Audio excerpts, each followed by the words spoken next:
Welcome to the 2012 presentation of the International Food Information Council's Consumer Perceptions of Food Technology and Sustainability Survey. Today's speakers include myself, Lindsey Loving, Senior Director of Food Ingredient and Technology Communications, and Sarah Romotsky, Manager of Food Ingredients and Technology. For today's presentation, we'll review the learning objectives of the webcast and present the key findings from the IFIC Food Technology Survey, as well as provide some communication insights for food and health professionals.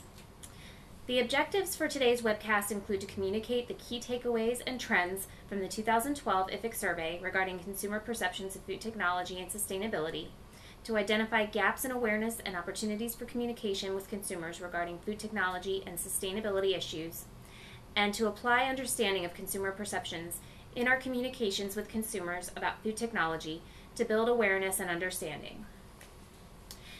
Similarly, the objectives of the survey are to track awareness and perceptions of food technology, to identify gaps in awareness and reveal concerns related to food biotechnology and new and emerging technologies, and to measure changes in consumers' perceptions of food technology over time, and identify benefits of food biotechnology that resonate with consumers and provide a platform for communication.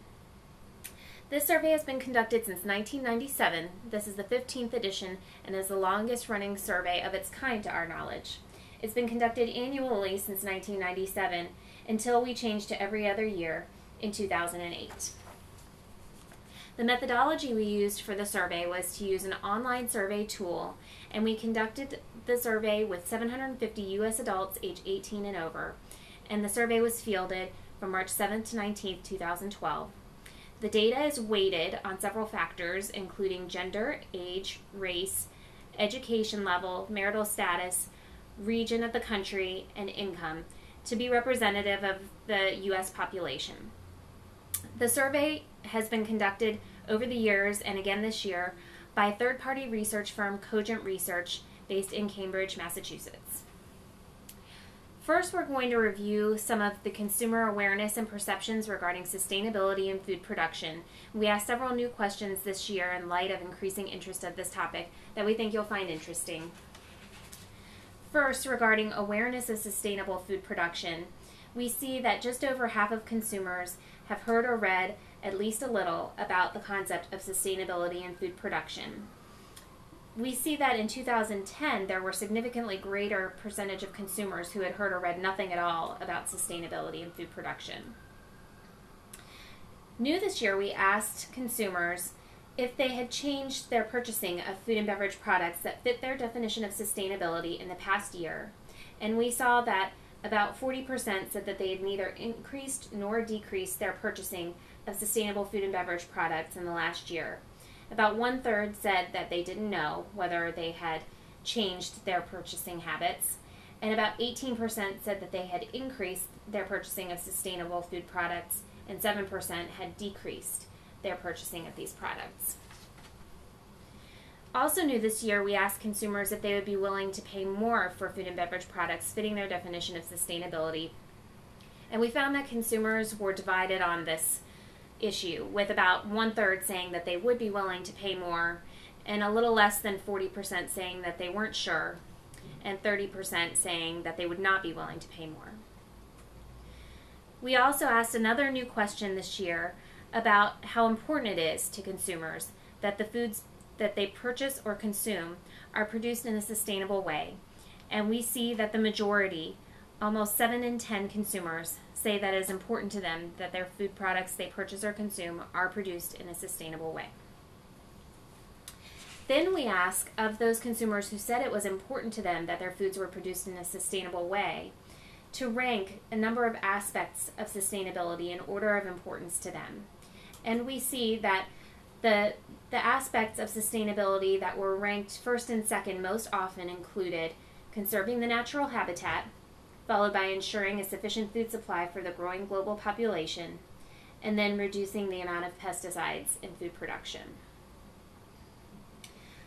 We asked a new question this year with respect to the knowledge that the population is estimated to grow to more than 9 billion people by the year 2050, and there will be significant demand placed on our agriculture system to provide more food more efficiently. And who do consumers believe is primarily responsible for ensuring continued access to a safe, affordable, and abundant food supply? And we see an indication from consumers that this is going to have to be a shared responsibility. But the group that was ranked first and second the most often among consumers was farmers and ranchers with 51%, followed by government and then food manufacturers. And now I'm going to turn it over to my colleague Sarah Romotsky, who will take us through the findings regarding consumer perceptions of food safety and labeling. Thank you, Lindsey. Regarding confidence in the food supply, we asked consumers how confident you are about the safety of the U.S. food supply. And we see that 2/3 report that they are very or somewhat confident in the U.S. food supply, which is consistent with previous years. So despite continuing attention on food safety, the majority of consumers are still confident in the U.S. food supply. We then asked an unaided questions about food safety concerns. We asked, what, if anything, are you concerned about when it comes to food safety? And we see that 29% of consumers answered disease or contamination, followed by 21% answering food handling or preparation. Preservatives and chemicals was mentioned by 13% of the consumers. This is up from 8% in 2010 and may be attributable to growing focus on what's in our food and the ingredients in food. As you'll see, 2% of consumers mentioned biotechnology as a food safety concern. So really, biotechnology is not a top-of-mind food safety concern for consumers. We then asked consumers if they are avoiding any certain foods or ingredients or eating less of those food or ingredients in the last few months. We see that 53% of consumers say they are avoiding certain food ingredients, and 47% say that they are not avoiding certain foods or ingredients. Of those that report they are avoiding ingredients, we follow up by asking an open-ended question about what ingredients those are. And we see that 52% of consumers mention sugar or carbs as the top thing they are avoiding, followed by fats, oils, cholesterol, animal products, salt, and sodium. And as you'll see, consumers did not mention biotechnology as an ingredient or item that they are avoiding. Moving on to food labeling, we asked consumers if they're interested in seeing any additional information on current food labels. And the majority say they can't think of anything additional that they would like to see on food labels. 24% of consumers did say that they'd like to see additional information on the labels, and that is up from 18% in 2010. Of those who would like to see additional information on the label, we asked what type of information that would be, and 36% of those consumers answered nutritional information, 19% answered ingredients, and 18% mentioned food safety information, such as allergy information, expiration dates, and side effects. And as you'll see, 3% of those consumers who said they'd like to see additional information on the label mentioned biotechnology, including words such as GMO, engineered, modified, and genetic. So this is less than 1% of the total sample, which really means that biotechnology is not a top of mind when it comes to additional information consumers would like to see on the label. We then explained FDA's current labeling policy for foods produced through biotechnology, which requires the labeling of biotech foods only when the nutritional content or composition changes, or if there's a potential food safety issue. We asked consumers whether or not they support this policy, and we see that 2/3 of consumers say they strongly or somewhat support the current FDA labeling policy when it comes to foods produced through biotechnology. Now I'll run through the results regarding consumers' attitudes toward plant biotechnology. Consistent with previous years, we see the majority of Americans, about 3/4, have heard or read at least a little about plant biotechnology.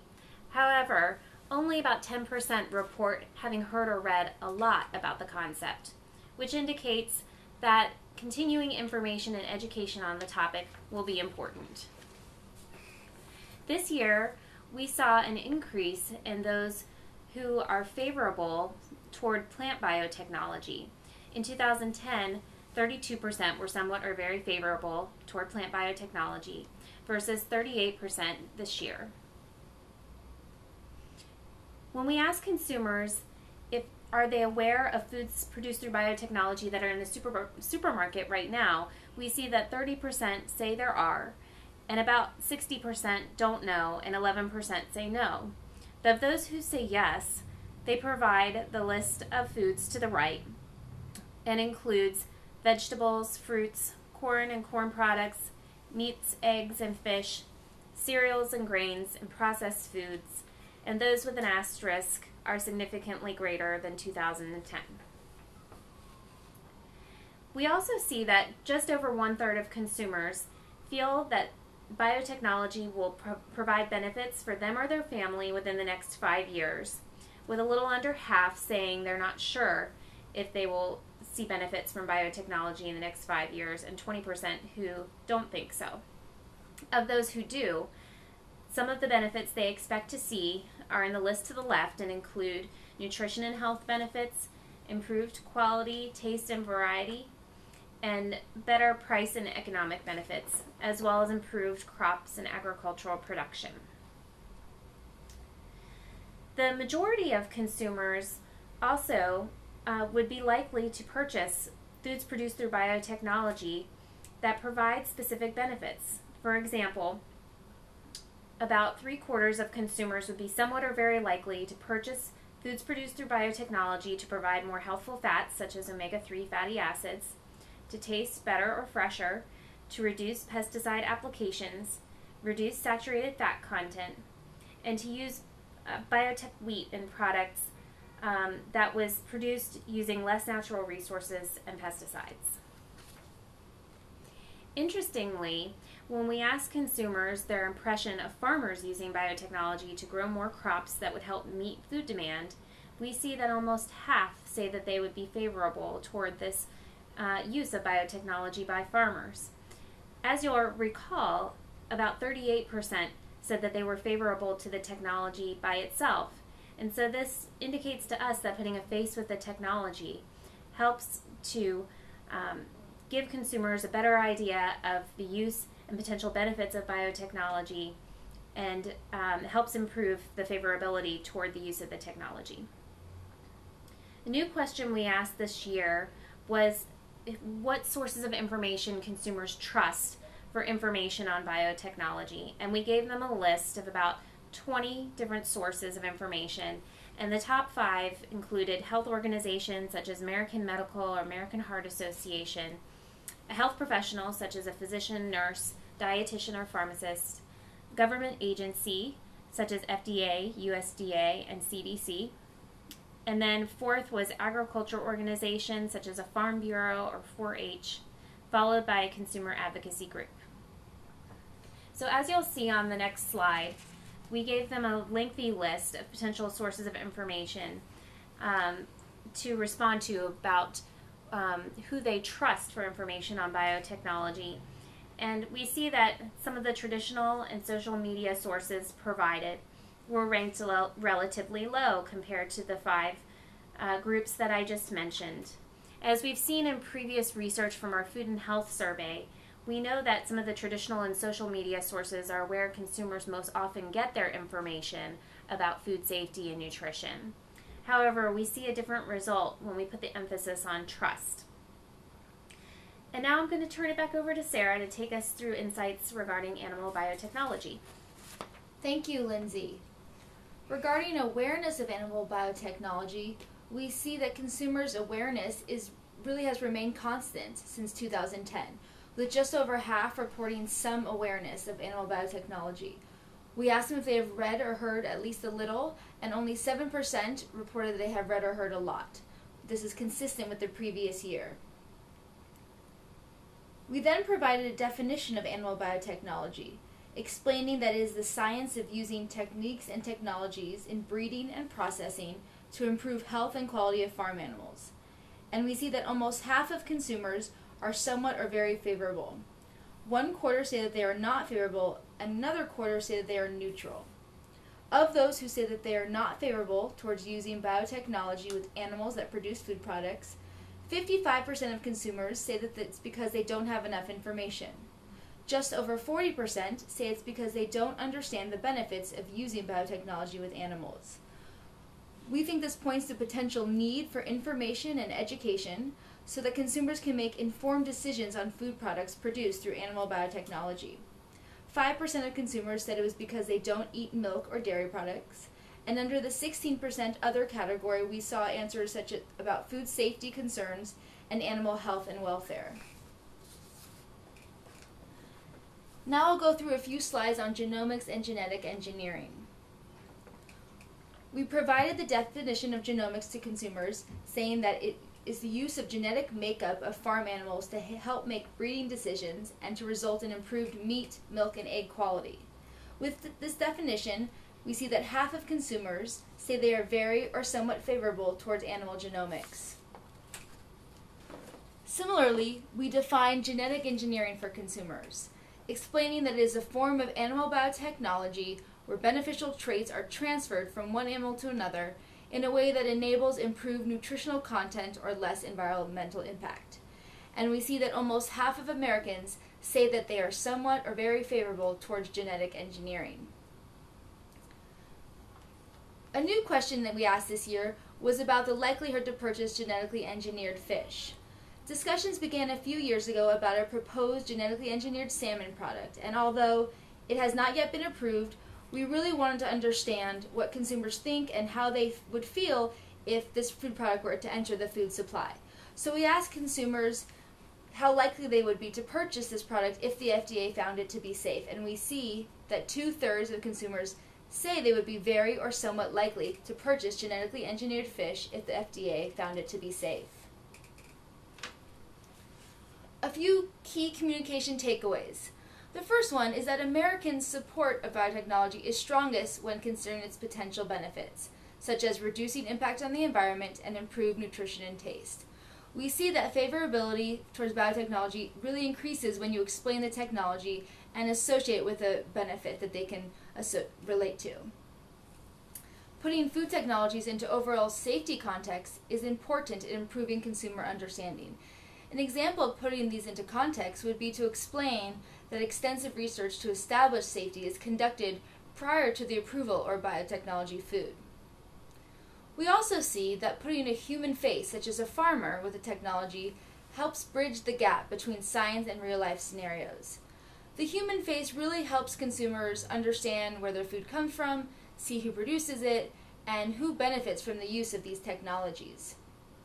And finally, it's important to place consumer preferences regarding food sourcing, food production methods, and sustainability in the context of an overall healthful diet. An example of this would be to explain that food production methods does not affect the nutrition of the food in most cases, and really the focus should be on following dietary guidance. Another example in terms of sustainability would be to explain that sustainable foods can be conventional, large-scale, organic, or local. And that this really provides an opportunity for us to communicate about the different versions of sustainability, different aspects of sustainability, and provide additional education on this. We can educate on all aspects of sustainability, not just the environmental, but also include the social and economic aspects as well. Also important to communicate on how all types of production have a place in the 3 pillars of sustainability: environmental, social, and economical, and can contribute to a more sustainable food supply. I'll turn it back over to Lindsey Loving.